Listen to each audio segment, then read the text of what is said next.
TV UNAM y Radio UNAM presentan un programa del Instituto Federal Electoral. Voces de la Democracia.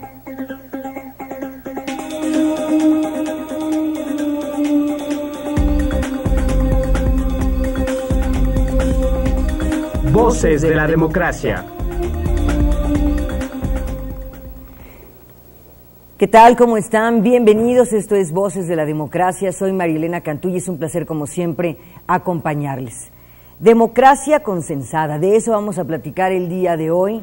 Es un tema muy interesante. ¿Qué significa el concepto? ¿Qué papel juega en la democracia? ¿Quiénes participan? ¿Cómo participan? ¿Qué pasa en México con este tema? Vamos a hablar al respecto. Bienvenidos y, como siempre, a manera de contexto, nuestro reportaje. Voces de la Democracia @ife.org.mx.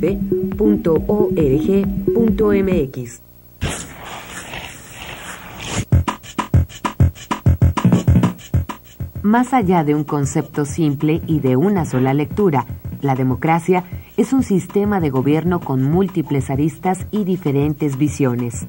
Y si bien, como apunta Norberto Bobbio, desde que el mundo es mundo, democracia significa gobierno de todos o de los muchos o de los más, contra el gobierno de uno o de los pocos o de los menos, hoy, aunque se reconoce el mando de la mayoría, al mismo tiempo se tutelan los derechos de las minorías, que en una democracia son inalienables y principio fundamental para el consenso. En las democracias representativas, así como todos votan, también todos cuentan. Su opinión se hace escuchar, bien a través de diputados y senadores, bien de organizaciones de la sociedad civil, bien a título comunitario o personal. Cada ciudadano, más allá incluso de haber ejercido su derecho al voto o no, tiene que ser respetado en su individualidad y diferencia. Ninguna decisión, aunque esté basada en la mayoría, será justa si no respeta los derechos de cada ser humano.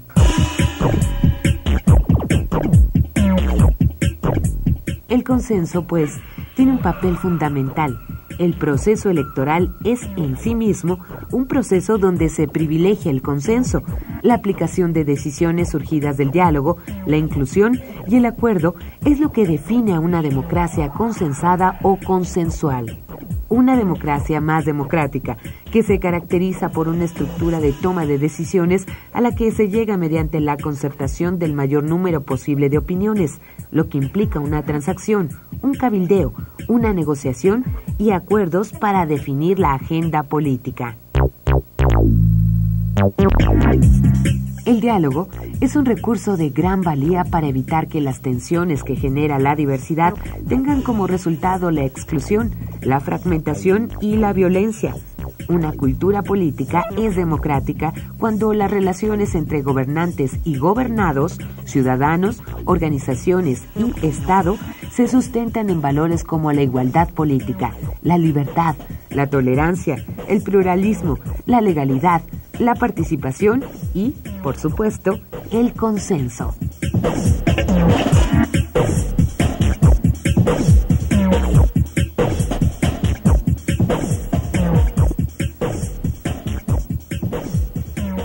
Voces de la Democracia @ife.org.mx. Muy bien, pues ya tenemos algunos elementos para hacernos un juicio sobre lo que vamos a hablar esta mañana. Le doy la bienvenida al doctor Luis Salazar Carrión, profesor del Departamento de Filosofía de la UAM Iztapalapa. Doctor, qué gusto. Gracias, muy amable. Muchas gracias por estar aquí. Maestro Fernando Dworak, consultor político, también muchas gracias por acompañarnos esta mañana, Fernando. Encantado por la invitación. ¿Qué significa, por favor, hablemos sobre el tema claramente con nuestro auditorio, el término consenso? Pues puede significar acuerdo, una postura que ha sido consensada, es una postura en la que se logra que los actores se pongan de acuerdo en ciertas reglas, en ciertas políticas, en ciertas leyes, y entonces dice que esas leyes han sido producto de un consenso, aunque habría que tener cuidado porque los consensos, aunque son, digamos, a veces y ocasionalmente, sobre todo cuando se trata de medidas muy importantes, necesarios, tampoco hay que mitificar la idea de consenso como si no hubiera consenso entonces no se pudiera hablar de la necesidad por ejemplo, de democracia o de toma de decisiones democráticas. De hecho, por eso existe también la regla de la mayoría, que dice que cuando no hay consenso unánime, pues la regla que se impone es que la mayoría puede invocar su peso para tomar una decisión, establecer una ley, etcétera. En democracia lo importante es que haya consenso sobre las reglas de la democracia. Y no solo consenso, respeto absoluto a las reglas de la democracia. Eso es lo que podemos decir que es la base fundamental de una democracia sólida. Que todos tengamos claro el juego de la democracia. Y que todos estemos de acuerdo en respetar las reglas de ese juego. Es decir, en México nuestra difícil transición ocurrió justamente a través de un larguísimo proceso de negociaciones, conflictos, disensos, encontronazos incluso, que terminó por fortuna en una negociación que finalmente fue consensada. Se logró un consenso sobre esas reglas. Hay que decir, sin embargo, que todavía estamos inmaduros en ese sentido, por decirlo suavemente. Fernando, tu opinión sobre este tema y qué papel juega el consenso en la democracia. Claro que sí, aquí me gustaría traer al tema un término adicional, la pluralidad. Es decir, toda la democracia está formada de intereses muy diversos, sí, muchos más de los que podemos nosotros imaginarnos incluso desde este foro. Y a partir de ahí necesita ver ciertos mecanismos que permiten la toma de decisiones, sabiendo que hay personas que ganan y personas que pierden con cada decisión pública. En esos temas, sí, la regla de mayoría es útil para algunas decisiones, pero va a haber otras en las que algunas minorías puedan verse perjudicadas por alguna decisión. Por lo tanto, también el consenso entra con otras reglas, es decir, ¿cómo podemos hacer que las minorías no sean perjudicadas por decisiones de mayoría? Y hay ciertos ámbitos de decisión, hay ciertas leyes, hay ciertas normas que solamente pueden ser aprobadas por una mayoría calificada, es decir, donde las minorías perjudicadas potencialmente puedan ejercer cierto punto de veto. Ejemplo claro es la reforma a la Constitución, donde se requiere de las 2/3 partes de cada una de las cámaras y la ratificación de la mayoría de los congresos locales. Y aquí es muy importante ver esto. El consenso es necesario para algunos temas, puede no ser necesario para otros, y habrá otro tema. ¿En qué decisiones necesita escucharse la mayoría? No solamente hablamos aquí del tema de los procedimientos representativos de democracia, es decir, cada 3 o 6 años vamos a votar por alguien, sino de dónde abrimos ciertas tomas de decisiones, en qué aspectos y en qué ámbitos. Ese es el tema que yo quiero plantearles. ¿Qué circunstancias políticas, económicas y sociales obligan a una sociedad política, a un grupo de legisladores, obligan a llegar a un consenso? Insisto, el consenso básico es sobre las reglas del juego democrático, no solo de acceso a los cargos, sino también de respeto a las instituciones y a las reglas que determinan cómo se toman las decisiones en todas las instituciones. Es decir, aún habiendo perdido, yo tengo que reconocer la legitimidad del otro. Esa es una de las reglas básicas. Eso es lo que todavía nos cuesta trabajo. Las reglas también, mientras me beneficien, están mal si en cambio me han perjudicado o me siento perjudicado. Yo creo que justo el pluralismo del que hablaba Fernando hace muy importante entender que contra lo que el propio Bobbio dice, la definición de democracia como gobierno de la mayoría es errónea. Es errónea. La democracia es el gobierno del pueblo, de todo el pueblo, de todos los ciudadanos. Y por eso exige una representación de la pluralidad. Claro. Claro. y no de la mayoría. La mayoría es un grupo nada más. La mayoría es algo contingente que se forma electoralmente, que puede cambiar, que puede modificarse y que por eso requiere estar siempre, yo no diría consensando porque me parece exagerado, negociando con las minorías, escuchando las voces opuestas, discutiendo y debatiendo, porque justo la democracia debería ser, todavía en México creo que no lo es, un proceso de aprendizaje, Claro. un proceso de enriquecimiento, un proceso donde las leyes realmente pudieran mejorarse a través del debate, de la deliberación, de lo que podríamos llamar un verdadero parlamentarismo. Discusión de ideas. Que pueda justamente hacer que las leyes no se bloqueen, sino se mejoren, no se impongan, sino se negocien y se reconozca que la mayoría, cualquiera que ésta sea, relativa, absoluta, no tiene la razón siempre y que debe por eso escuchar las voces de las minorías. Tanto más en un país donde es evidente que existe un pluralismo irreconciliable en términos de un consenso unánime. Claro. Tenemos un país demasiado rico para que quepa, esta fue la lección de la transición, en un solo partido. Sí. Tenemos un país demasiado plural. Sí. Tenemos un país que debe aprovechar esa pluralidad justamente como un proceso de aprendizaje y enriquecimiento recíproco, en lugar de ver al adversario simplemente como un enemigo a someter o a excluir. Este es un tema interesante, doctor. Antes de entrar a los temas específicos que nos obligarían a los mexicanos a buscar un consenso, cuando hablamos de consenso, ¿qué significa entre los que participan? Ahora que habla el doctor de escuchar propuestas, ser capaz de negociar, es decir, yo llego a la mesa, tengo mis puntos, ¿qué implica entre los jugadores? En realidad es la aceptación de que nadie va a tener todo lo que quiere en un proceso. Lo que trae en la lista. Exactamente, nadie va a ganarlo todo y necesitan comenzar a pensarse para aquellos que pierden cómo se les puede compensar. Es decir, y aquí hablamos completamente retomando el tema que muy bien dijo el doctor Salazar en sus intervenciones, las reglas del juego.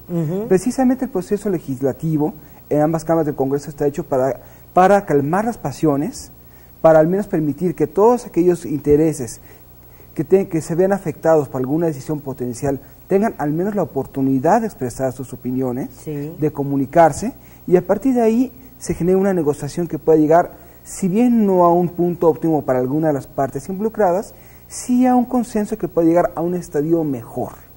Y aquí hablamos, por ejemplo, de temas como el cabildeo, por ejemplo. Sí, las herramientas para lograr el consenso. Exactamente, la forma en la que los legisladores están abiertos para escuchar de una forma transparente a los diversos grupos de interés de la sociedad, a aquellos grupos legítimos, obviamente, sí, como el propio Congreso de la Unión, a la hora de debatir algo, da ciertos espacios para que las pasiones no gobiernen a los legisladores en sí mismos a la hora de debatir, dar una primera lectura, una segunda lectura, sopesarlo, como los medios de información, que es muy importante, comienzan a presentar las opiniones tanto a favor como en contra de las diversas iniciativas, cómo se puede abrir la posibilidad de generar un debate público, que es un debate que obviamente va a importarle a las partes involucradas. No todo el ciudadano se interesa de todos los asuntos públicos, y así es en todo el mundo. Y estos son los temas que podemos abrir, y obviamente, como bien dijo el doctor Salazar, la democracia es aprendizaje, pero yo agregaría que es prueba y error. No existe un procedimiento perfecto, nadie lo alcanza, son cosas que son corregibles y autorrevisables. A ver, se ha dicho que el verdadero consenso, doctor, implica satisfacer las necesidades de todos. Es decir, que esto no es posible. No, pero, es una aspiración. Eso en el paraíso probablemente se logre, pero en la tierra no se puede. Es un problema de recursos escasos, de intereses en conflicto, de visiones encontradas. Y de habilidades políticas también. Pero, es decir, llegar, querer negociar, escuchar al otro, discutir ideas, verdaderamente ideas, Pero por eso, nadie puede esperar ganar todo y para siempre.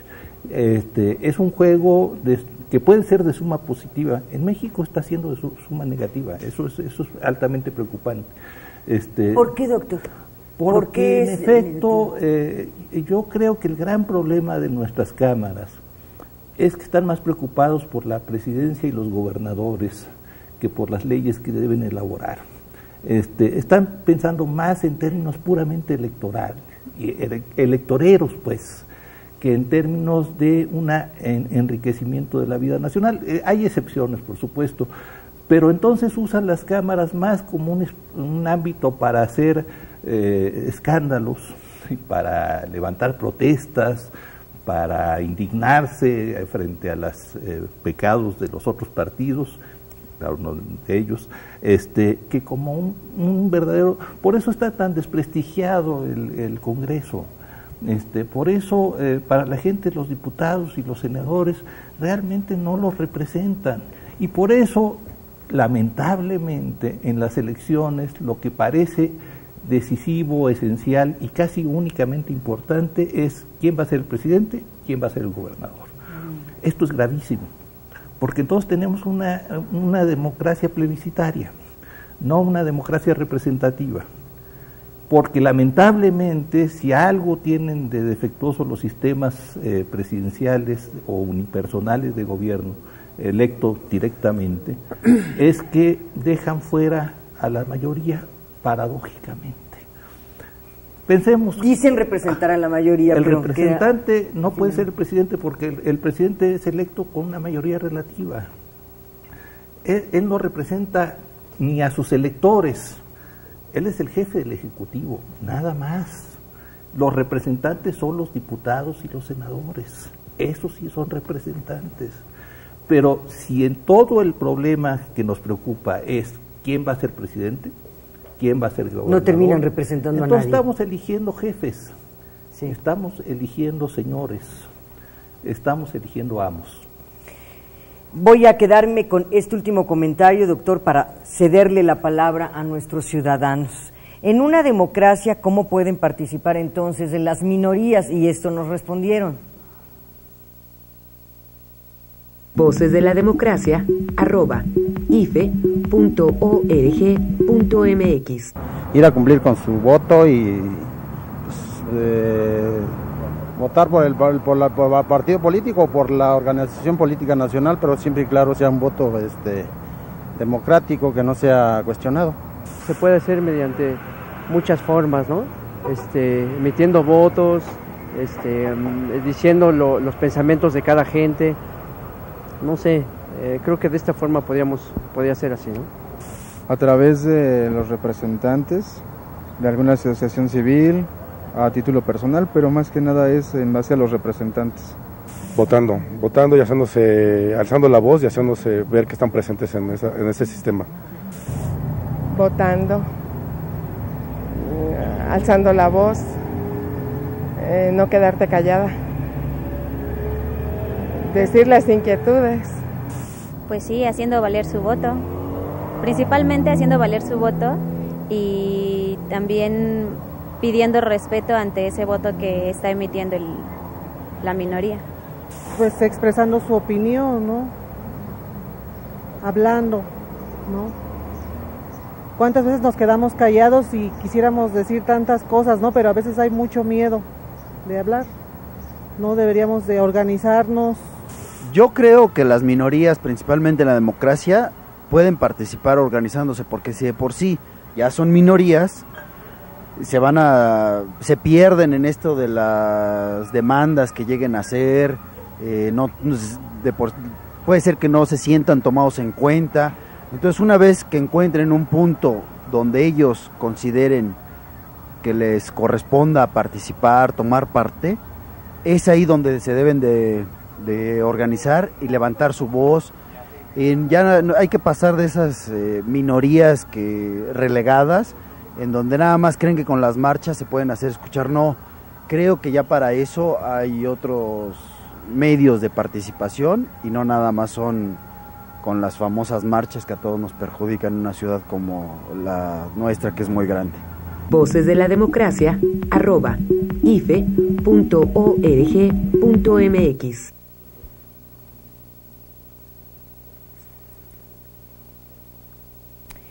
Bien, ¿qué pasa con las dificultades que enfrentamos para llegar a acuerdos en nuestro Congreso, Fernando? No se tienen las habilidades, como dice el doctor, su agenda está en otro lado. ¿Cuál es el problema? Quiero empezar retomando el tema de por qué importan tanto los presidentes y los gobernadores en este tipo de coyunturas. ¿Por qué los tienen en la cabeza? Son ellos quienes dan el trabajo a los legisladores. Es decir, México y Costa Rica son los únicos dos países de cualquier democracia moderna que no permiten la continuidad de los legisladores en sus puestos gracias a la ratificación o reprobación del electorado. Eso hace que sean gobernadores, sea el presidente quienes dicen a los legisladores qué es lo que a dónde se van en su siguiente puesto, sí y solamente sí son disciplinados, se atienen a los designios y no generan escándalos para el partido. Entonces el problema aquí es un problema en realidad de que tenemos los incentivos de conducta de nuestros legisladores completamente al revés. En otras democracias no voy a decir que no existen partidos, que los partidos tienen cierta voz a la hora de decidir, mayor o menor según las democracias, pero el ciudadano siempre tiene la capacidad de evaluar, de ver cómo se comportó el legislador, qué temas enarboló, si son los temas que competen a los distritos, y eso permite otro elemento adicional, el seguimiento a largo plazo de un asunto. Si todo empieza desde cero cada 3 años, lo que pueden negociar los legisladores es muy poco, y es solamente una reforma cosmética en el mejor de los casos, si acaso no detienen los grandes cambios. Por lo tanto, este es un grave problema que no depende de qué partido está en el poder y tampoco se resolverá cambiando de partido en el gobierno o modificando el equilibrio de fuerzas en el Congreso. Es un problema que viene de las reglas del juego en sí mismos. Se habla mucho de cambio de régimen, es un tema que a mí me interesa mucho, pero una viabilidad para cambiar de régimen a un parlamento es un proceso que nos tomaría varias décadas. Sí. E incluso en los regímenes parlamentarios, quien gobierna es el primer ministro. ¿Por qué? Porque el incentivo de un parlamentario es subir precisamente al gabinete. Por lo tanto, tampoco son muy independientes los legisladores. Se tendría que cambiar reglas del juego parlamentarias para permitir o darle mejores herramientas al legislador para que no esté pensando en cambiar de chamba en 3 años. ¿Cuál es la salida ahí? La agenda de reformas es muy larga y ciertamente la reelección no va a traer automáticamente todos los cambios. No existe la magia en el diseño de instituciones. Pero si nosotros hacemos que los legisladores sepan que su trabajo depende de que nosotros volvamos a votar por ellos o no, van a comenzar a tomar otro tipo de conductas. Es decir, el legislador va a saber que si quiere volver a su puesto, va a tener que meterse a las comisiones que incidan en sus distritos, sabe muy bien que van a tener a los grupos de oposición en su distrito dispuestos a tomar cualquier escándalo, por mínimo que sea, con el fin de bloquearlos. Eso va a hacer que se cuiden más, que comiencen a preocuparse por transparencia. Va a ser un proceso, como acabo de decir, prueba y error. No hay reformas perfectas, la reelección no garantizaría una reforma perfecta, pero sí estamos garantizando, si no metemos este tipo de cambios, que las cosas sigan como están. ¿Qué cambios como mínimos observa, doctor, como para tener efectivamente legisladores que sí representen a los ciudadanos? Empecemos por ahí, que sí representen, que sí se sienten en una mesa a compartir por lo menos cuáles son en la agenda los temas que obligan a un consenso y a debatir ideas, es decir, escuchar al otro, negociar verdaderamente, y no lo que tenemos hoy. Estoy de acuerdo en parte con lo que decía Fernando, digo en parte porque creo que en efecto no hay reformas perfectas y creo que la reelección inmediata de los legisladores puede ayudar, aunque creo que es insuficiente para, digamos, modificar la relación entre el gobierno y la representación política en las cámaras. Me refiero a esto, o sea, tenemos un diseño muy mal hecho, mal copiado del norteamericano, que al separar los poderes no estableció nunca canales reales mediante los cuales el Congreso pudiera controlar al gobierno. y el gobierno pudiera colaborar con el Congreso. ¿De qué figura particular estamos hablando? De la separación de poderes, o sea, de la elección directa del presidente como jefe del Poder Ejecutivo y la elección por otra vía de los representantes.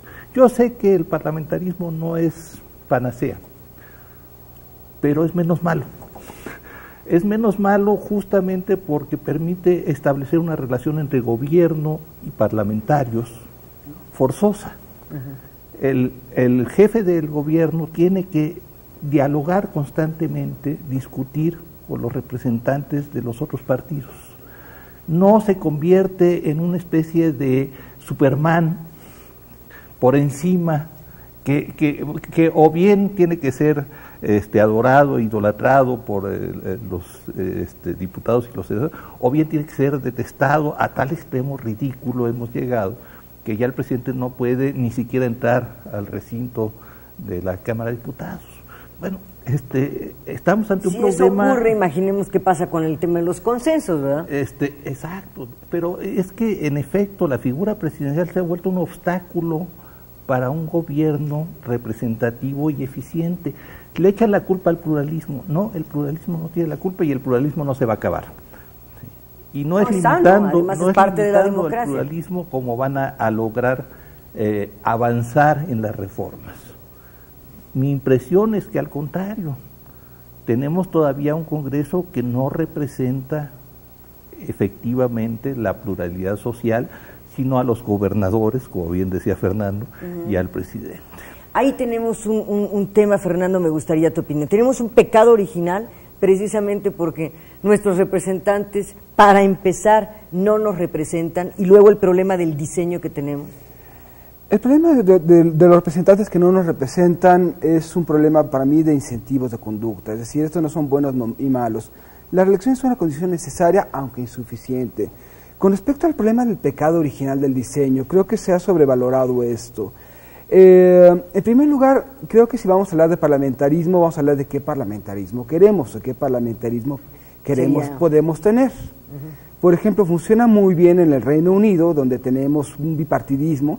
Acabamos de tener en la última elección del Reino Unido una coalición de conservadores con liberaldemócratas, pero por lo general funcionó con dos partidos. Alemania hay una coalición de un socio grande, con socios, con uno o dos socios pequeños por lo general, y en Italia tenemos una coalición realmente de muchos partidos. Por lo tanto, ¿qué parlamentarismo podríamos tener en este sistema? Y es un parlamentarismo bueno, y ojo, un sistema parlamentario está hecho para que gobiernen los partidos de una forma monolítica. La interlocución entre los partidos políticos se da solamente a través de tejer el pacto de coalición, y ese pacto solamente se rompe cuando existe un escándalo lo suficientemente fuerte como para que el primer ministro tenga que renunciar, es decir, se somete a un asunto de confianza y pierde el primer ministro. Fuera de eso tampoco implica mucha interlocución. Se habla mucho, por ejemplo, de los días que el primer ministro va al pleno y tiene que responder preguntas. Son más show que cualquier cosa. Por ejemplo, los días en que el primer ministro en el Reino Unido va a hablar al Congreso a responder preguntas, es retransmitido en Holanda como un programa cómico. ¿Por qué? Porque les preocupa más a los legisladores dar preguntas vitriólicas que realmente generar un acto de rendición de cuentas. Por lo tanto, sí habría que plantear las cosas. No soy un defensor a ultranza del sistema presidencial, pero creo que necesitamos revisar muchos temas del diseño institucional del parlamentarismo si acaso queremos llegar a él, y obvio, digo que es un proceso de décadas. Yo aquí pensaría más bien un proceso de autocorrección, de prueba y error, que podría llevarnos o no a un parlamentarismo. No estoy cerrado a esa opción, pero hay que comenzar a pensar cómo podemos hacer para que el Ejecutivo tenga herramientas para intervenir en el proceso legislativo, defenderse de los embates del Congreso.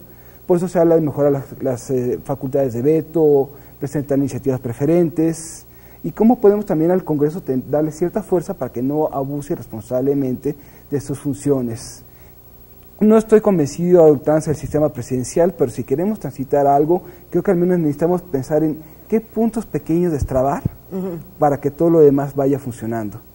Entre los puntos pequeños o grandes que vemos que están haciendo ruido constantemente y que no sé cómo podría dejar de ocurrir esto, es que hay elecciones todo el tiempo. Es decir, se vienen las elecciones intermedias y luego vienen las elecciones para gobernador, pero el tema electoral, ahora ya vienen las presidenciales, permanentemente le está haciendo ruido a una agenda que me gustaría conocer su opinión, doctor, que en algunos temas parece urgente de verdad que se resuelva en consenso. Tenemos un problema de inseguridad muy importante en el país, tenemos hoyos en la economía también muy importantes, tenemos una sociedad también muy cansada de que el país siga metido en los mismos baches, iguales, exactos o peores que en las últimas décadas. Bueno, es que pasamos de una época en que las elecciones realmente no importaban a nadie porque era un ceremonial cuyo ganador ya se conocía de antemano, a una situación donde lo único que importan son las elecciones. Es una sobreelectoralización de la vida política escandalosa y además estridente y polarizante y crispadora y desgastante y fastidiosa. La verdad es que están logrando hacer de las campañas electorales un torneo de vilezas, de escarnios y sobre todo de desprecio a la racionalidad de los electores, con spots insolentes, con ataques infundados, con calumnias sistemáticas. Están queriendo convertir al IFE, si me permiten decir, en una especie de niñera incapaz de estar conteniendo las furias y pasiones de los partidos y sus candidatos. Bueno, ¿qué hacer frente a eso? Ahí entran muchos problemas. Yo creo que para empezar, se tiene que prohibir la publicidad política en todos los medios de comunicación masiva.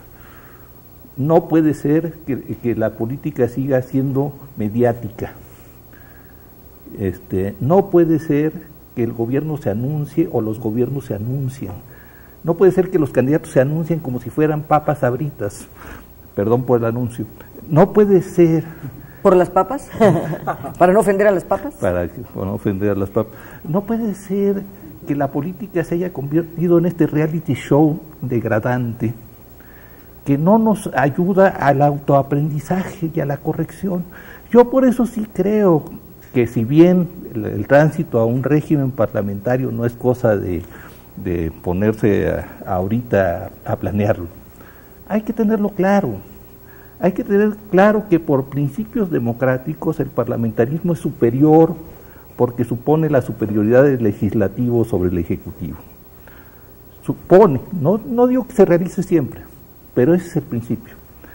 Y aquí tenemos, en cambio, una democracia que yo llamo plebiscitaria y que otros autores llegan a decir que son tiranías selectivas. Elegimos a nuestros tiranos, pero siguen siendo tiranos. ¿Por qué? Porque no están controlados por nadie. Hemos avanzado, sí, en que el Poder Judicial cuente más, pero el Poder Judicial no puede con todo. No tenemos representantes en los legisladores. Tenemos desafíos enormes y un Estado debilitado y desgastado por el pluralismo polarizante que existe. Tenemos enfrente una agenda cargadísima de seguridad, de problemas fiscales, de desarrollo económico, de reforma educativa en serio, y lo que hacemos es ver cómo lograr que nos apoye la cacique máxima del sindicato de trabajadores de la educación. Bueno, si eso es la política, pues francamente es una democracia muy pobre, muy hueca, y sobre todo que corre el riesgo de convertirse en sinónimo de inoperancia. Y esto lo prueban las encuestas cuando la gente dice preferiría un régimen autoritario, pero que sea eficaz. Y no lo que tengo ahora. Precisamente vamos con nuestro auditorio. Le preguntamos a los universitarios, ¿tú crees, hablando de la agenda que tenemos pendiente en México, sobre y cómo el consenso podría ayudar a enfrentar estos problemas? ¿Crees que el consenso y la negociación favorecen la gobernabilidad? Y eso nos respondieron. Voces de la Democracia @ife.org.mx Creo que son dos herramientas importantes, siempre y cuando estos se den de manera lineal y estructural también. El consenso y la negociación tienen que ver mucho con los tipos de intereses a los cuales son los que se manejan, en los grupos de poder. Pero si son usados adecuadamente dentro de un problema o dentro de una situación que acontezca en el país, creo que son dos medios por el cuales podemos llegar a un buen resultado para que todos y cada uno de los involucrados y de los interesados en el tema por el cual se está consensando o negociando puedan llegar a una finalidad generalizada y no solamente el beneficio particular de algunos. Sí, definitivamente. Creo que consensar siempre es difícil por una sociedad tan plural, pero creo que también es sano y es parte de la democracia, ¿no? La pluralidad y la representación de todos los sectores, pero al final de cuentas creo que somos ciudadanos pensantes, capaces de poder consensar y buscar el beneficio común para todos, no para las mayorías, sino para toda la población mexicana. Por supuesto. Tal vez se tengan como que impedimentos por parte de diferentes ideologías, pero sin lugar a duda creo que un mexicano tiene como fin un mejor país, ¿no? Entonces, si se llega a una negociación, a un consenso, a conocer las diferentes propuestas e ideas que se generen desde la sociedad, desde ciudadanos como nosotros, sin lugar a dudas se va a crear una mejor política que gobierne este país. Indiscutiblemente sí. Creo que solo así, a través de un consenso, podemos tener acerca de una visión más real de cómo se está viviendo actualmente en nuestras sociedades. Si no se nos toma en cuenta, pues jamás se va a saber. Me parece que sí favorece. Pienso que todos tenemos, hay distintos puntos de vista, pero todos tenemos que llegar a un acuerdo para poder avanzar dentro de este país. El consenso y la negociación son muy importantes y favorecen bastante en la gobernabilidad porque al existir una idea principal es posible que las grandes mayorías que son la base de la democracia, todas ellas vayan hacia un mismo rumbo y el país pueda trabajar y pueda moverse todos hacia un mismo ritmo, todos bajo la misma batuta y pues más adelante es lógico que pueda hacerse y pueda darse un desarrollo y un crecimiento del país que tanto se necesita, pero por parte de la ciudadanía, una ciudadanía participativa y una ciudadanía que todos en conjunto actúen para mejorar nuestras clases políticas y todos los actores dentro de la vida social del país. Voces de la Democracia @ife.org.mx. Muy bien, estamos platicando sobre la democracia consensada. Está con nosotros el doctor Luis Salazar Carrión, profesor del Departamento de Filosofía de la UAM Iztapalapa, y estamos también con el maestro Fernando Dvorak, consultor político. Fernando, parecía claro que es una aspiración para algunos de la mayoría de nuestros universitarios. Sí, si logramos consensos podemos salir de estos baches. Te pido tu opinión sobre lo que nos dijeron ahora los universitarios y algunos de los temas que planteó el doctor. Por ejemplo, prohibir la publicidad política en los medios porque hace ruido y no permite el consenso. ¿Qué hacemos con un pluralismo polarizante y que a final de cuentas es inoperante también? Bueno, yo en realidad, más allá de la complejidad de todos los planteamientos que se nos dieron, y no creo ser capaz de contestarlos todos ahorita, es decir, en primer lugar, lo que estamos viviendo en México, ¿lo estamos viviendo exclusivamente nosotros o se está viviendo en todo el mundo y cómo se está manejando en todo el mundo? ¿Qué ocurre? Por ejemplo, con respecto a la publicidad del gobierno, eso es muy común en todas las democracias. Pero ¿qué pasa en México? ¿Por qué las democracias en México la democracia es tan cara? Se necesita reposicionar propuestas nuevas que nunca son evaluadas. A ver. Es decir, y es un principio básico de mercadotecnia. Cuando un producto tiene una campaña introductoria, es carísima su promoción. Los siguientes campañas del mismo producto se basan en familiaridad.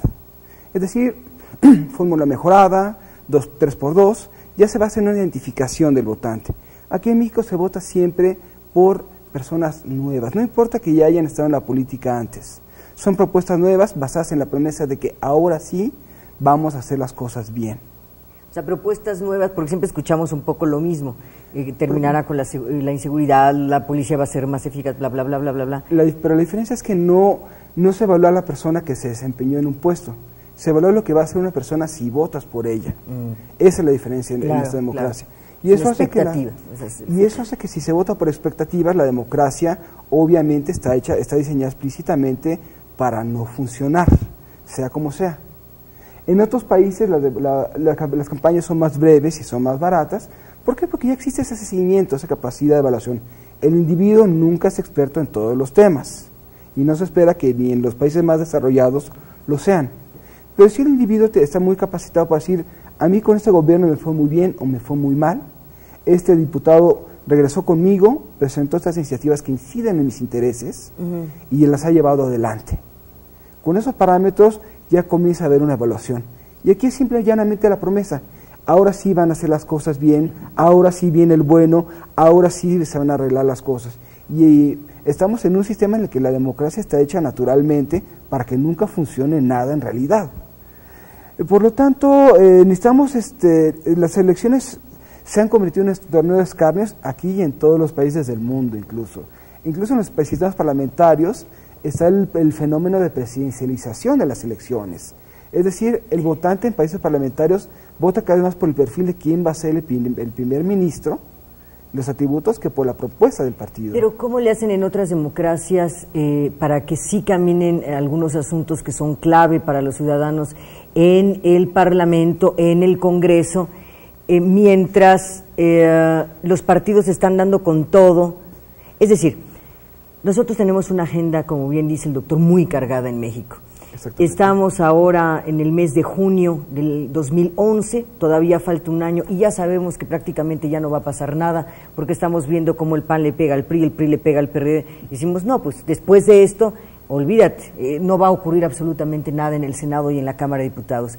¿Hay alguna fórmula que en algún país esté caminando mejor para que el Congreso siga trabajando sin que se vea obstaculizado por el tema electoral y todo lo que en ello ocurre? Lamentablemente no, porque es muy natural en todas las democracias que conforme se acerquen las elecciones generales, pierdan los incentivos para colaborar.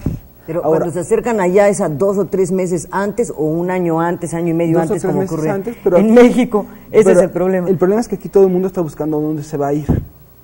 Así es. Es decir, con el cambio electoral viene. No hay una preocupación para decir, quiero quedarme y a cambio de quedarme, quiero empujar hasta los últimos 2 meses estas reformas. Aquí todo el mundo se va. Y si todo el mundo se va, siempre decir, compadre, no cumplí esta vez, pero si me permites, en la siguiente elección que voy a irme a este otro puesto, vas a ver que van a hacer las cosas muy bien. Es esa pequeña frase, ese pequeño problema que hace que las cosas, que el problema de la democracia se incremente aquí en nuestro país, en ese sentido. Y obviamente puede haber otro tipo de procedimientos que pueden ayudar. Por ejemplo, que todas las elecciones que se vayan a hacer locales o federales en un año determinado se hagan en una fecha.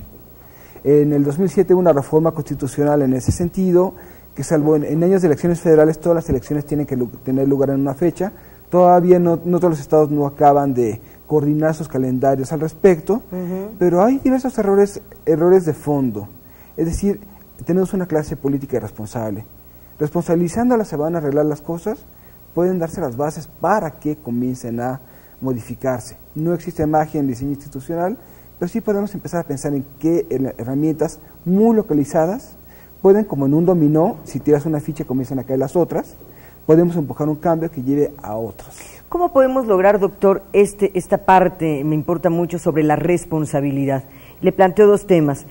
Para quien ve con mala cara el consenso, dice, pues es que al final de cuentas, cuando sí se ponen de acuerdo, nadie se hace responsable de las consecuencias, por un lado. Y por el otro, ¿cómo avanzamos más allá de la reelección de los legisladores para que nuestros representantes sean más responsables?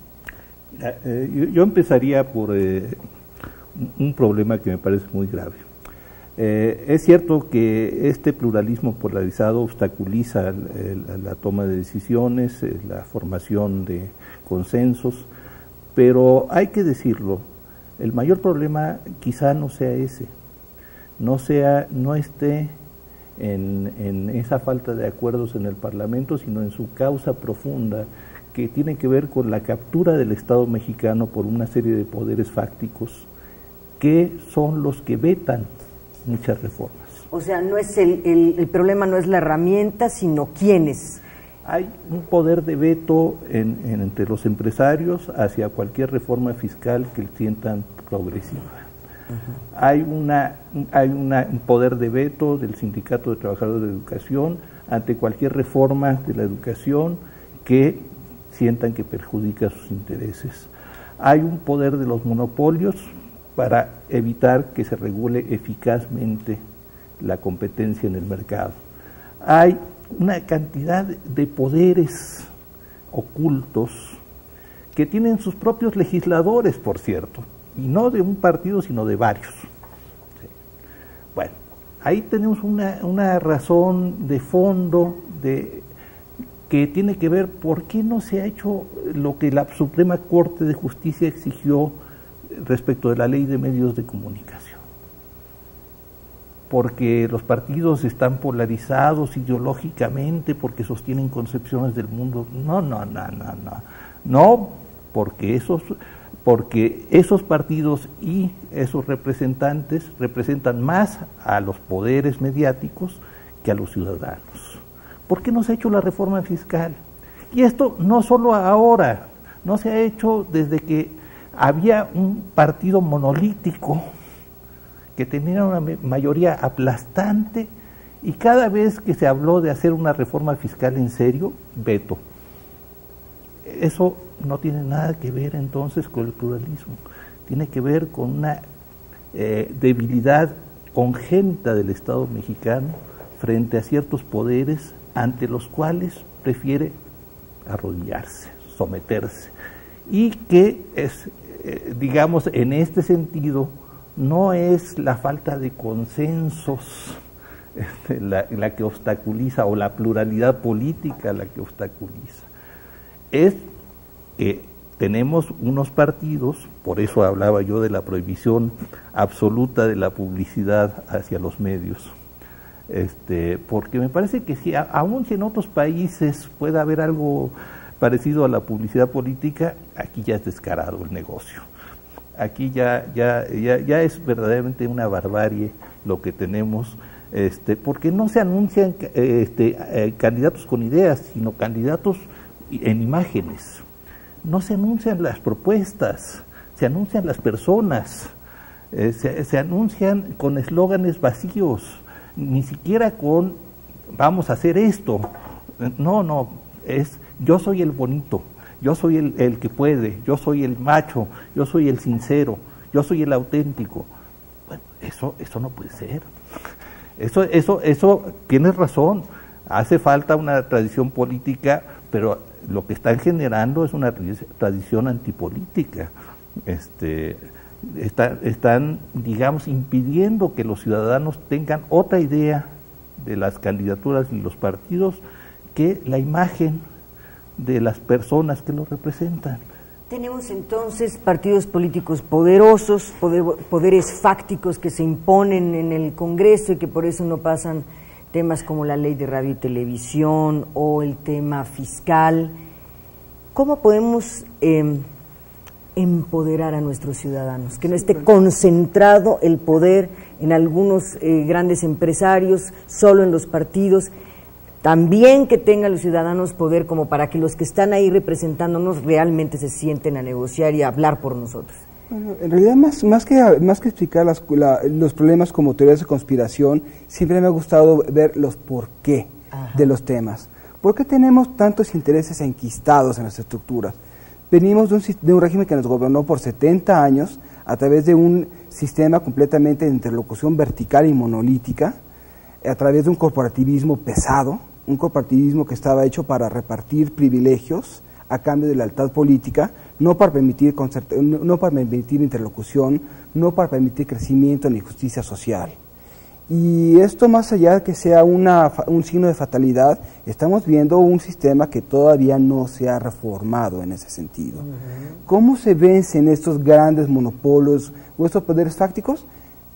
Los legisladores en todo el mundo representan intereses. Sí. La diferencia con otras democracias es que esa representación tiende a ser transparente o tiende a ser clara en la medida que esos legisladores declaran sus bases electorales, declaran de dónde vienen, declaran quién los está apoyando, y los partidos meten a esos grupos de interés a negociar entre sí en las comisiones. aquí tenemos, obviamente, por esa falta de responsabilidad política, una extrema opacidad sobre esas relaciones, en primer lugar. Es decir, son personas que, como las cúpulas partidistas, controlan carreras, controlan lealtades. ¿Cómo los podemos nosotros desarticular? No existen los grandes golpes de timón, no existe el escenario de mandar un líder sindical a la cárcel y se va a arreglar eso. ¿Por qué? Porque las estructuras de poder siguen presentes. Hay que comenzar a pensar en cómo podemos hacer que, en primer lugar, estos grupos de interés comiencen a verse las caras a lo largo de varios años, comiencen a generar otros arreglos con otros grupos de interés, comiencen a responsabilizarse de eso junto con sus legisladores y comienza a ver ese tipo de cambios graduales y más obviamente consensuados. Y en ese sentido que el ciudadano pueda decidir a quién vamos a seguir apoyando y a quiénes no, de acuerdo a ese desempeño. No existen fórmulas mágicas. En todas las democracias del mundo cada vez se está hablando más de imagen, es un fenómeno con el que tendremos que vivir. Con el poder de los medios. Con el poder de los medios, vamos a tener que vivir de eso. Si no se vendiera la imagen, entonces Sarkozy nunca hubiera presentado una imagen de macho alfa en las elecciones ni se hubiera casado con Carla Bruni, o si solamente se presentaran ideas y no personas, tal vez Barack Obama nunca había hecho una campaña a través de su propia imagen en Internet. A manera de conclusión, Fernando, ¿cuál sería tu primer paso para destrabar esto, de este nudo del que hablaba el doctor Salazar, y que los ciudadanos tengamos alguna esperanza de que veamos en el corto plazo, sino en el corto mediano plazo, algunos cambios importantes? En lo personal, yo provengo de una escuela liberal, es decir, comencemos a darle al ciudadano la capacidad de empoderarse. Primero, poder al ciudadano. De que comience a darse cuenta de los temas. No se va a empoderar si en realidad no se le responsabiliza. Y ese es el tema ahorita, uno de los temas álgidos en la agenda pública, que es el tema de la reforma política. Reforma política que fue aprobada en el Senado, que ahorita está detenida en la Cámara de Diputados, se va a discutir o no se va a discutir, es un tema que no nos consideran en este foro, pero comienza el diputado a darse cuenta de esos debates. No hay magia, no hay soluciones inmediatas, no hay golpes de timón, esto es gradual, incremental, prueba y error. Por lo tanto, creo que respetando eso es invitar al amable público que nos está viendo a enterarse de ese debate de la reforma política y en qué sentido se le puede realmente empoderar. Doctor Luis Salazar Carrión, ¿cuál sería su conclusión sobre este tema? ¿Cómo destrabamos estos poderes enquistados? Los primeros pasos. Yo quisiera saberlo, pero digamos, para no quedarme solo como alguien que está esperando a Godot, yo diría, bueno, la sociedad mexicana es una sociedad que lamentablemente carece de tradiciones de autoorganización autónoma. Es una sociedad que por esa larga tradición corporativa priista está acostumbrada a que la organicen más que a organizarse. Sin embargo, estamos viendo una sociedad que ya avanza sobre esos temas. Lamentablemente sigue siendo sectores sumamente minoritarios. Debería ser de otra manera, pero son grupos muy pequeños que además no generan mucha confianza, porque ahí tenemos un problema social muy grave, la desconfianza que existe entre los mexicanos recíprocamente, no solo hacia los políticos, sino horizontalmente. Y que dificulta enormemente la capacidad de organizarse como sociedad civil, como sociedad realmente civil. Tenemos una sociedad corporativa, tenemos una sociedad estamental, pero civil está difícil decirlo. No digo que no haya síntomas positivos, que no haya avances, pero por ejemplo, los partidos se han dedicado en sus reformas políticas recientes a hacer más difícil la formación de nuevos partidos. A mí eso me parece muy grave. Es establecer un oligopolio excluyente que obstaculiza de muchas formas la posibilidad de abrir nuevas alternativas políticas, y esto nos va a costar. ¿Sí? Estoy de acuerdo, la reelección es positiva, pero si no se ofrecen alternativas de organización política que no vayan más allá de las que ya tenemos y que ya nos tenemos hasta acá, pues yo creo que tenemos el riesgo de empobrecer mucho el pluralismo.